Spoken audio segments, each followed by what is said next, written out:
Guys, good afternoon na pala. So, it's a third day in Manila. So, tomorrow, uuwi na kami. Going to Cebu. So, actually, guys, naka-upload na pala ako sa mga videos, sa mga tour outside, sa nag-tour kami kahapon ito, sa Rizal Park, Rizal Monument, tapos nag-tour din kami sa National Museum of Natural History. Yeah, ganyan. So, nandito lang ako sa hotel room namin sa Go Hotel at Ermita, Manila. So, ito guys. Walang isa dito kasi wala yung jowa ko dito. Pumunta ng office. Against the light. Hindi po makita. So, madali lang yung oras. Mamimiss ko na dito yung Manila. Okay.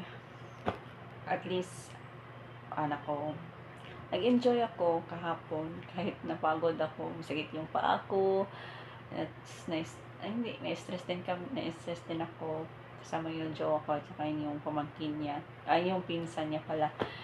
Tapos, pumunta na din kami ng hindi pala, Manila Ocean Park. Kaya, nag-upload na din ako sa YouTube channel ko. So, yan. So, see you tomorrow, Cebu. ilang years na naman ako hindi na makapunta dito ng Manila. So, ito. At least, nag-enjoy talaga ako, guys. Sobrang sobra. Tsaka first time ko nga pala dito sa Manila. And, yeah, sobra talaga akong na-enjoy.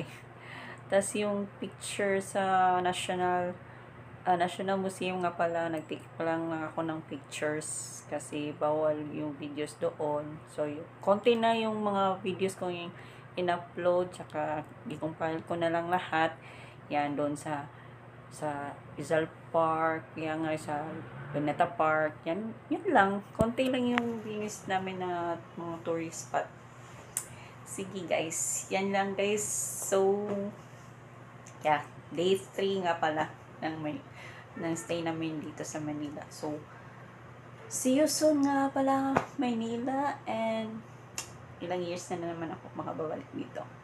So, that's all for now, guys. Thank you for watching. This is just an update nga pala sa kung ilang days na nga pala kami dito. Actually, guys, 4 days kami dito.